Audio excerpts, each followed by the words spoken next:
ہر چابی سے ہر تالا نہیں کھلتا.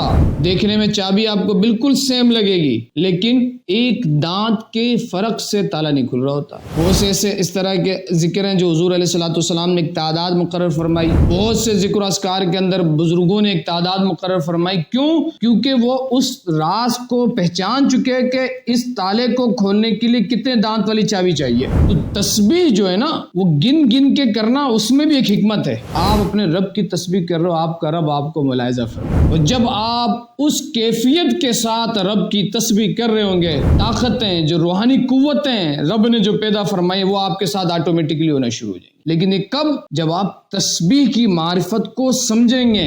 تسبیح کا اپنے پاس ہونا ہی طاقت اور قوت ہے، لیکن تب جب آپ یقین کامل ہو. یہ تسبیح ہی آپ کے اندر یقین کی کیفیت پیدا کرتی ہے، اور اتنے یقین کی کیفیت ہو جاتی ہے کہ آپ بڑے سے بڑے دشمنوں کے سامنے، ظالموں کے سامنے آ جاتے ہیں اس پاور کے ساتھ کہ میں رب کی تسبیح کرنے والا ہوں، میں اپنے رب کو پکارنے والا ہوں، میں اپنے رب کا نام لاپنے والا ہوں، میں اٹھتے بیٹھتے اپنے رب کا ذکر کرنے والا ہوں.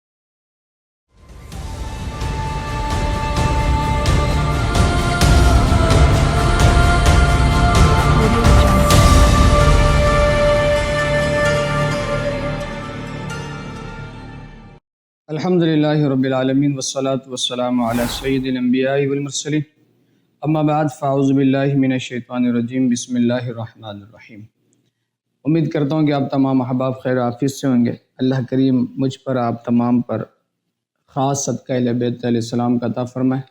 اہل بیت کے صدقے اللہ تبارک و تعالیٰ ہمیں دونوں جہاں کی برکت عطا فرمائے. میں اپنے تمام احباب کو ایک بار پھر مفتی شاہ زیب شاذلی یوٹیوب چینل پر خوش آمدید کہتا ہوں، اور امید کرتا ہوں کہ آپ میرے لیکچر کو اول تا آخر سنتے ہوں گے، اور کوشش کیا کریں کہ اول تا آخر اس کو خود سنیں بھی، دوسرے کے ساتھ شیئر بھی کریں. اللہ ہمیں اس کی برکت عطا فرمائے، ہمارا یہ کہنا سننا اپنی بارگاہ میں قبول فرمائے. تسبیح کے حوالے سے ہماری گفتگو آپ کو پتہ تھا کہ جاری ہے. الحمدللہ ایک ویڈیو ہم نے اس پہ بنائی بھی کہ تسبیح کے اسرار و رموز کیا ہیں، تسبیح کی اجازت کیا ہے. تسبیح رکھنے والا اپنے آپ کو ایک خود اس بات کی طرف اس کا مائنڈ تیار ہوتا ہے کہ میں ایک پاور کے ساتھ ہوں، میرے ساتھ ایک پاور ہے. آپ دیکھیں نا کہ ایک بندہ اسلحہ لے کے گھومتا ہے نا، اسلحہ لے کے گھوم رہا ہوتا ہے تو وہ اس بھرم میں ہوتا ہے کہ میرے پاس اسلحہ ہے، میرے پاس پسٹل موجود ہے، میرا کوئی کچھ بگاڑ نہیں سکتا. اللہ نہ کرے مجھے کوئی لوٹنے آئے گا یا کچھ ہوگا تو میں پسٹل نکال کے اس کو آگے سے رکھ سکتا ہوں. تو ایک مادی چیز پسٹل ایک بندے کے پاس ہے تو وہ اپنے آپ کو اتنا پاورفل شو کر رہا ہوتا ہے، اپنے آپ کو اتنا پاور میں محسوس کر رہا ہوتا ہے. ایک بندہ وہ ہو کہ جو اپنی زبان اللہ کے ذکر کے لیے توڑا ہو تو یار وہ کتنے پاور میں ہوگا. تو تسبیح رکھنا، تسبیح کرنا، صرف تسبیح رکھنا بھی ایک برکت ہے. یہ میں آپ کو بات بتاؤں، آج لوگ تسبیح کو ہاتھ میں نا سمجھنے میں بھی کچھ لوگ محسوس کرتا ہے کہ یار تسبیح لیا ہوا ہے، اتنی بڑی میٹنگ میں آئے، کانفرنس میں یہ انہوں نے ہاتھ میں تسبیح رکھی ہوئی ہے.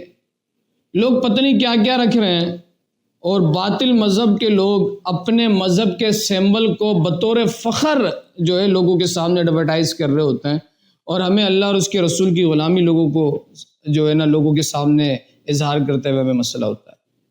تو پتہ نہیں کیسی سوچ ہے ہماری، کیسی تھنکنگ ہے. ہمیں اس تھنکنگ کو چینج کرنے کی ضرورت ہے. آپ دیکھیں نا اللہ کیا فرما رہا ہے، وَمَا مِن شَيْءٍ يُسَبِّحُ بِحَمْدِهِ وَلَٰكِن لَّا تَفْقَهُونَ تَسْبِيحَهُ. کوئی ایسی شے نہیں ہے جو اللہ کی تسبیح نہیں کرتی ہو، لیکن تم ان کی تسبیح کو سمجھ نہیں سکتے، تم ان کی تسبیح کو سمجھ نہیں پاتے. بھائی ہر شے، ہر چاہے جمادات ہو، نباتات ہو، حشرات ہو، وہ کسی نہ کسی طریقے سے رب کی تسبیح کر رہی ہے، کسی نہ کسی طریقے سے رب کی تسبیح کر رہی ہے. لیکن یہ ایک انسان ہے، اور بالخصوص مسلمان ہے، جس کی زبان رب کی تسبیح سے محروم ہے. تو تسبیح کی اپنی ایک طاقت ہے. ہمیں تسبیح ہم روزانے کی بنیاد پہ کریں، اجازت کے ساتھ کریں، اور ایک تعداد کے مطابق کریں. اچھا کوئی پھر لوگ کہتے ہیں کہ تسبیح ایک یہ بھی ہے نا یار، جب وہ رب ہمیں گن گن کے نہیں دیتا تو ہمیں اس کی تسبیح گن گن کے کیوں کرنی چاہیے. اللہ بہت یہ دماغی مار ہے، یہ جملہ ایک دماغی مار ہے۔ وہ رب تمہیں گن گن کے نہیں دے رہا تو تمہیں اس کی تسبیح گن گن کے کیوں کرنی چاہیے؟ بالکل آپ نہ کریں گن گن کے، لیکن کچھ ذکر، کچھ تسبیحات ایسی ہیں جو خود آقا علیہ الصلوۃ والسلام نے اس کی تعداد مقرر فرمائی ہے۔ اور ایک بات یہ یاد رکھیں کہ ہر چابی سے ہر تالا نہیں کھلتا۔ دیکھنے میں آپ کو تالا بالکل سیم لگے گا، دیکھنے میں چابی آپ کو بالکل سیم لگے گی، لیکن ایک دانت کے فرق سے تالا نہیں کھل رہا ہوتا۔ تو جتنے دانت والا تالا ہے اتنی دانت والی چابی چاہیے اس کو کھولنے کے لیے۔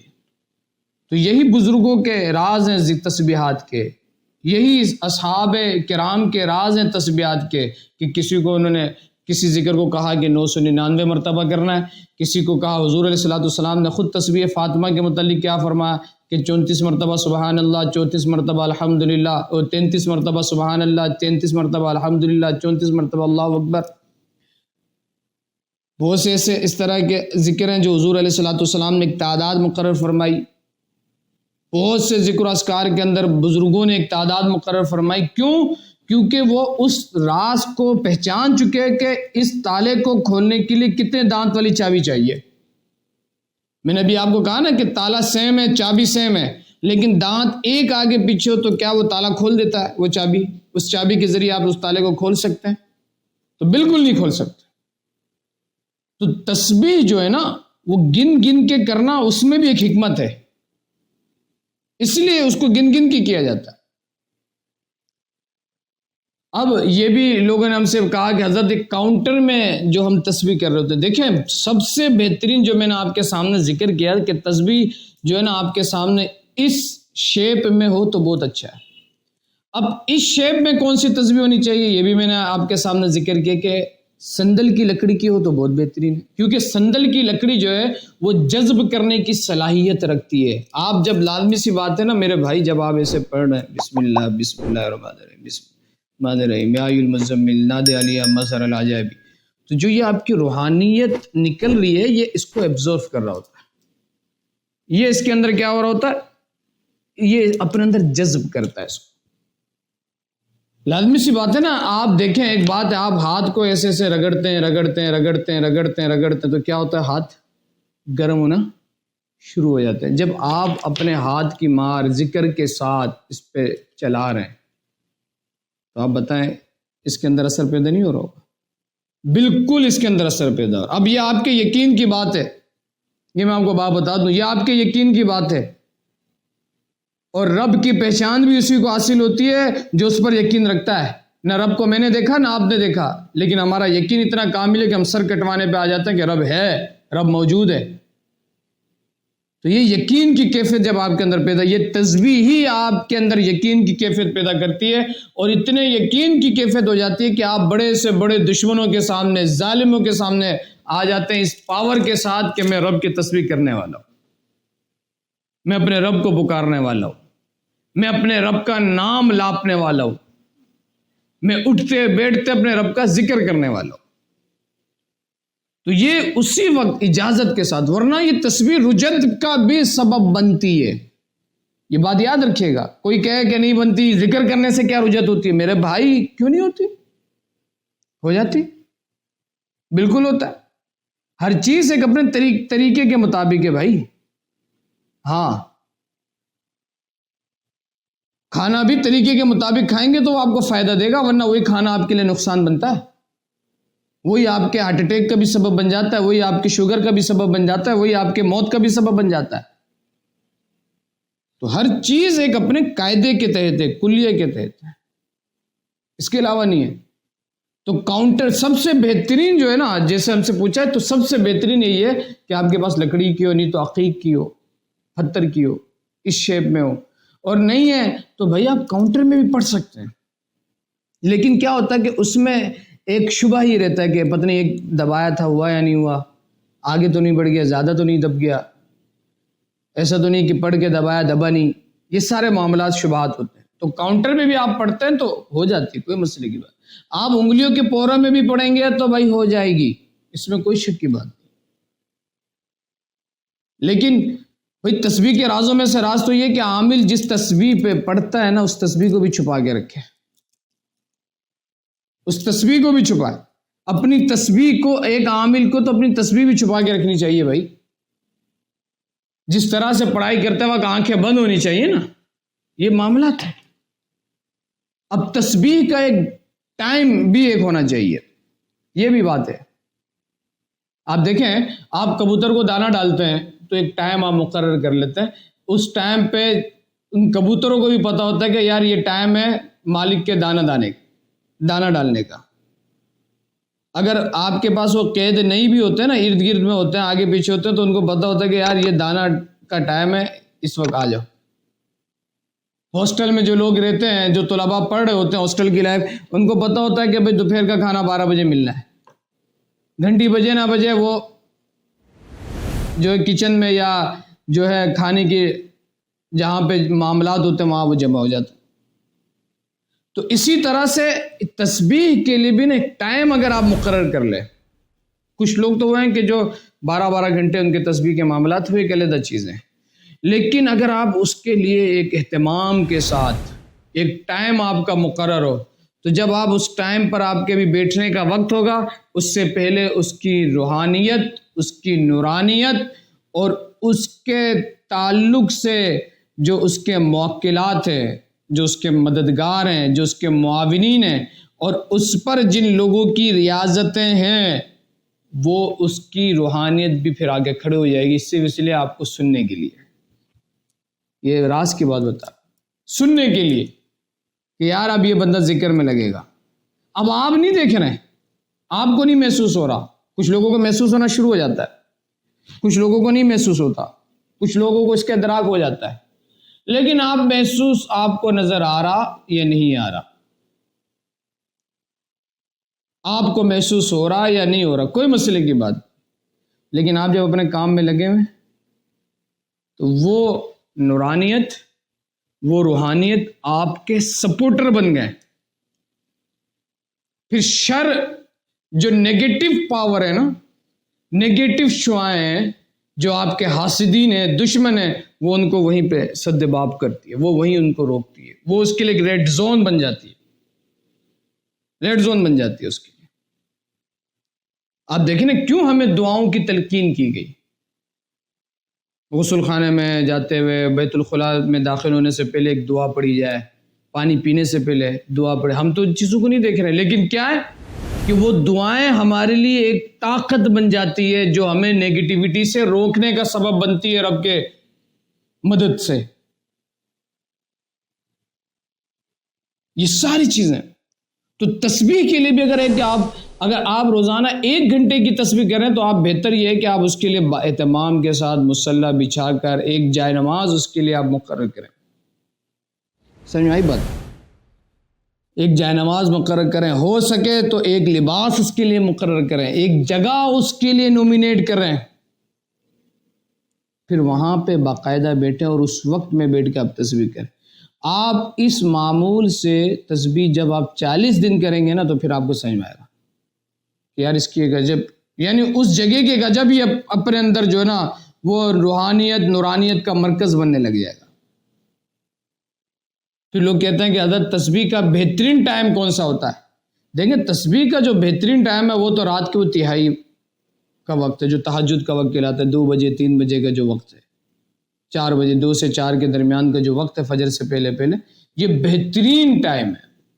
وَمِنَ اللَّيْلِ فَتَحَجَّدْ بِهِ نَافِلَةً لَكَ عَسَىٰ أَن يَبْعَثَكَ رَبُّكَ مَقَامًا مَحْمُودًا. اور سب سے بہترین ٹائم یہ ہے کہ جس وقت آپ اپنے رب کی بارگاہ میں حاضر ہیں، سب سے بہترین ٹائم. تسبیح کا مطلب ہی کیا ہے کہ اپنے آپ کو رب کی بارگاہ میں حاضر کر دینا. عبادت کیا ہی کس طرح سے جاتا ہے؟ عبادت کا تو مقصد ہی یہی ہے، عبادت کرنے کا تو طریقہ یہی ہے کہ حضور علیہ الصلوۃ والسلام نے فرمایا نہیں کہ تم اللہ کی عبادت ایسے کرو کہ گویا کہ تم رب کو دیکھ رہے ہو.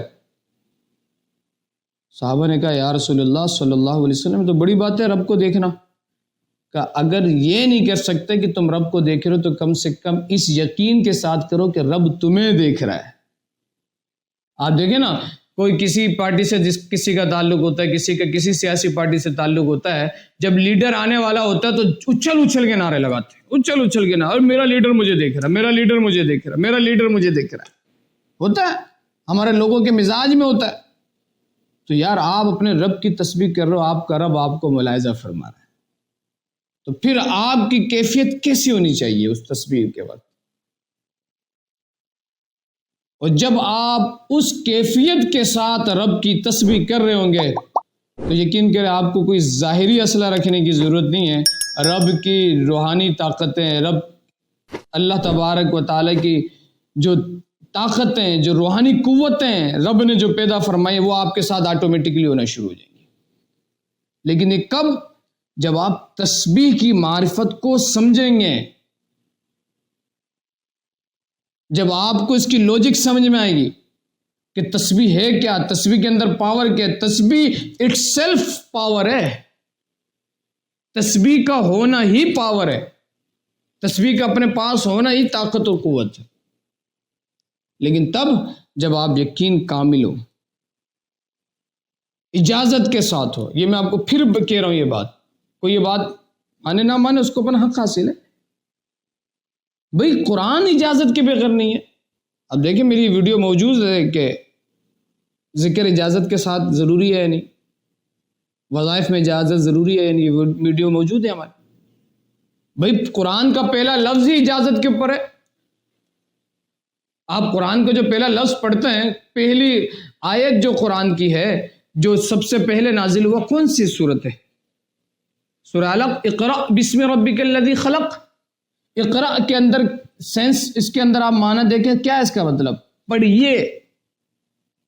اس کے اوپر تفصیلی گفتگو ہماری موجود ہے۔ تو یہ چیزیں بغیر اجازت کے نہیں ہوتی۔ بغیر اجازت کے جب آپ خاص جو نارمل اجازتوں کے وظائف ہیں آپ کو اس میں کسی کی اجازت درکار نہیں ہے، لیکن جو خاص اعمال ہیں، خاص ہدایتوں کے مطابق ہے، اس کے لیے آپ کو اجازت کی ضرورت ہے، ورنہ تسبیح کی رجت بھی ہوتی ہے۔ یہ جو لفظ ہے نا تسبیح کی رجت، تسبیح کی رجت ہو جاتی ہے، اور اس کی رجت بھی بڑی خطرناک ہے۔ اور یہ بات یاد رکھیے گا کہ لوگ آج بڑے مزے سے بتا دیتے ہیں کہ رجت کا علاج بہت آسان ہے۔ رجت کا علاج اتنا آسان نہیں ہوتا۔ رجت ایک جس طرح سے آپ دیکھیں ایک دیوار ٹیڑھی ہو جائے نا، یہ بات میری سن لیں، دیوار ایک ٹیڑھی ہو جائے، رجت لوگ سمجھتے ہیں بہت آسان ہے، یہ وظیفہ پڑھ لیں گے۔ رجت کا علاج بہت مشکلوں سے ہوتا ہے، اور بڑے کمال کے لوگ اس کا علاج کر سکتے ہیں، بڑے کمال کے لوگ کر سکتے ہیں۔ ایک دیوار ٹیڑھی ہو جائے تو وہ دیوار دھوپ کے سکنے سے سیدھی نہیں ہو سکتی۔ ہمارے تو مستری بیوقوف بنا دیتے نا، اگر دیوار ٹیڑھی نظر آ بولا یہ تو دھوپ پڑے گی تو سیدھی ہو جائے گی، یہ تو مزدور و مستری کے اپنے بات ہے۔ اس دیوار کو سیدھی کرنے کے لیے اس پورے بلاک کو نکالنا پڑتا ہے، اور جہاں سے ٹیڑھا پن شروع ہوا وہاں سے اس کو سیدھا کرنا پڑتا ہے، پورے 1 بلاک 2 بلاک 3 بلاک 20 بلاک پورے لائن کو آپ کو سیدھا کرنا پڑتا ہے، پھر جا کے وہ آپ معاملات ہوتے ہیں۔ تو رجت کے بھی معاملات اسی طرح کے ہیں، اور اس پہ ہم انشاءاللہ گفتگو بھی کریں گے کہ رجت کا کس طرح سے ہم اس کی تشخیص کریں کہ ہم رجت میں یا نہیں، اور رجت سے ہم کس طرح سے بچ سکتے ہیں۔ اللہ تبارک و تعالی ہمیں عمل کی توفیق عطا فرمائے۔